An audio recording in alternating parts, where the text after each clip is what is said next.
Dr. Daniel, macam mana nak solat Aidilfitri dalam PKP? Sekarang PKPB. Kawalan pergerakan tapi bersyarat. Semalam saya buat pengisian kepada rakan-rakan saya di Singapura dari Masjid Al-Ghufran. Terima kasih Ustaz Jamaluddin, Imam Masjid Al-Ghufran Singapura dan juga rakan-rakan yang telah mengundang saya mengadakan perincian tentang COVID dan juga hukum hakam agama. Terima kasih rakan-rakan di Singapura yang saya sampaikan semalam. Ya, kita doakan sahabat-sahabat di Singapura, Allah redakan COVID bagi mereka. Memang kes-kes mereka sudah melebihi 26,800 kes, tapi majoritinya ialah pekerja-pekerja asing, majoritinya. Jadi sehari boleh pergi 600 kes, 700 kes di Singapura. Saya doakan Allah redakan COVID ke atas Singapura secara umum dan juga ke atas orang Islam di sana supaya boleh menghidupkan masjid. Mereka lagilah kita panggil partial lockdown, PKP, mereka panggil sebagai circuit breaker. Jadi mereka nak putuskan pusingan ke arah jangkitan COVID-19, sama macam kita masjid tak boleh dimanfaatkan, tapi kita sudah ada kelonggaran, iaitu 2 hari lepas solat jemaat pertama diadakan, walaupun 12 orang sahaja diizinkan untuk bersolat jemaat. Tapi saya pelik lah bila gambar-gambar ditunjukkan pada saya yang solat jemaat itu bukan main lagi social distancing, 12 orang, masing-masing 1 meter, 1 meter. Tapi yang wartawan tu, mereka yang duk laporkan tentang social distancing, mereka duk laporkan tentang PKB, mereka faham ke PKB ni apa dia? Yang wartawan tu berhimpun nak ambil gambar. Yang orang masjid tu bagus dah, social distancing, nak sembahyang jemaat. Yang wartawan tu pelik.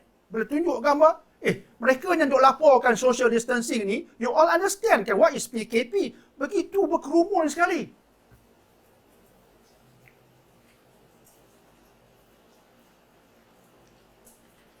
Come on. Sama-samalah kita jaga ya. Betul dia pun jaga insya-Allah ya. Seperti Syawal, teruskan dengan tutup pintu. Teruskan, maaf guna bahasa kasar sikit, teruskan. Supaya kita tak naklah dengan mudah tambah kanak-kanak ni kesian, mereka tak faham. Raya tu kalau mak bapak kata sila, pergi. Mereka pergi saja. Tapi risikonya besar. Ya pergi tak kira apa. Assalamualaikum, dia tak kira apa. Bahaya tu. Bahaya. Wartawan kena ada SOP. YB ke atas. SOP untuk wartawan. Saya tengoknya di masjid itu, Allah. Tak kena. YB ke atas. Tengok. Baik, ada soalan. Dr. Daniel duk cerita. Soalan dah datang. Solat Aidilfitri, PKP. Memang, ya kita sembahyang kat rumah lah. Sembahyang kat rumah ni macam mana? Okey. Aidilfitri ni kita bincang dari awal. Bila masuk 1 Syawal, bermula dari maghrib, masuk 1 Syawal, bermula dari maghrib hingga imam, termasuk imam di rumah, memulakan solat sunat Aidilfitri. Bermula dari maghrib sehingga Allahu Akbar. Bermulanya solat sunat Aidilfitri, disunatkan, digalakkan kita bertakbir hari raya. Maka di rumah Allahu Akbar. Seorang diri pun boleh. Lepas solat berjemaah, kemudian berseorang diri, insya-Allah. TV sila pasanglah takbir raya lepas itu pasang bagi semarak. Jadi itu sunat. Berterusan tapi sampai besok pagi, sampai permulaan solat sunat Aidilfitri. Lepas tu tak ada lagi dah. Dia tak macam sunat Aidil Adha. Ada lagi sampai 4 hari keseluruhannya. Aidilfitri, takat tu saja. Okey, itu pertama.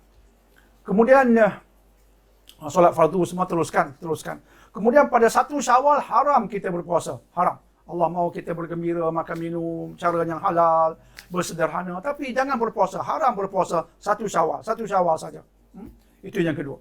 Dan yang ketiganya ialah sunat muakkadah. Sunat yang digalakkan. Tak wajib. Sunat muakkadah, kita sembahyang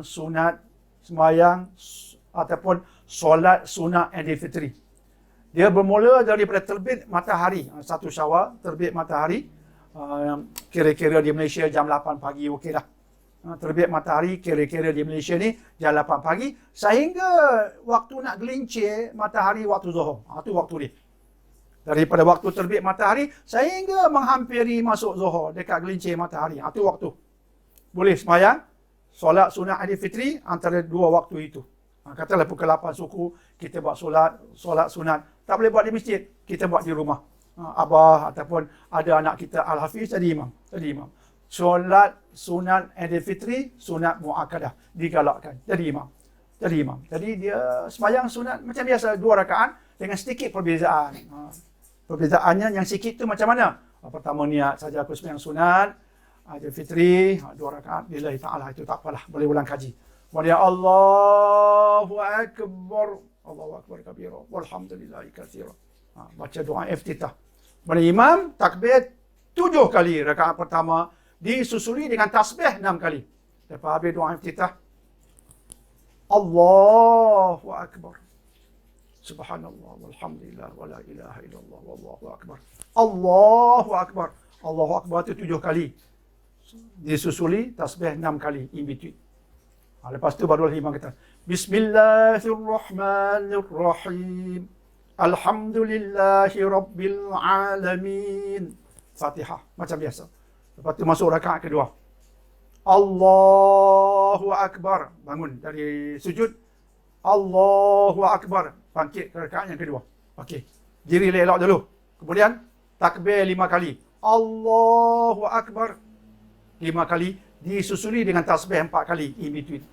Kemudian barulah Bismillahirrahmanirrahim. Itu sedikit perbezaan. Sehingga beri salam. Habis doktor jadi khutbah siapa nak baca? Kalau tak baca khutbah pun okey dah. Kalau boleh baca khutbah okey, tak kerusi depan. Ada abah kan? Tak payah pegang tongkat. Tak payah pegang tongkat lah abah oi. Tak payah pegang tongkat. Pergi duduk. Assalamualaikum warahmatullahi wabarakatuh. Nabi nak pun jawab, Waalaikumsalam. Alhamdulillah. Sikit cukup lah. Rasulullah meleret sangat. Sikit cukup, 5 minit cukup. Kemudian khutbah kedua. Tapi tak mestinya ada khutbah. Tak mestinya ada khutbah. Sembahyang sunat hari raya seperti yang kita sebutkan tadi. Assalamualaikum warahmatullahi wabarakatuh. Assalamualaikum warahmatullahi wabarakatuh. Alhamdulillah, alhamdulillah. Okey. Tapi kalau ikut dia punya SOP, hendaklah ada social distancing. Jangan duduk dekat-dekat sangat. Kalau dapat jangan bersalam-salaman. Itu antara SOP-nya lah. Jagalah semua tu. InsyaAllah janganlah ramai-ramai sangat. Jadi itu berkait dengan PKP kita. Okay? Tak payah khutbah pun tak apa. Tapi nak khutbah, kena belajar rukun-rukun dan sebagainya. Tapi tak payah khutbah pun tak apa. Tapi ada seorang bertanya, saya seorang diri lah tinggal kat rumah. Bolehkah sembahyang raya? Boleh. Sembahyang raya tak mestinya ramai, tak mestinya berjemaah. Dia bukan macam Jumaat. Jumaat mesti berjemaah, wajib berjemaah. Jemaah. Sembahyang raya bukan mesti jemaah. Dia bukan disebutkan sembahyang raya jemaah, bukan. Dia sembahyang sunat Aidil Fitri. Maka seorang pun dia sembahyang dengan cara yang betul 2 rakaat yang kita sebutkan tadi, sah dah. Tapi digalakkan berjemaah ikut sunnah. Okey. InsyaAllah. Selepas tu kita boleh jamah makanan, bermaaf-maafan dan sebagainya. Itulah.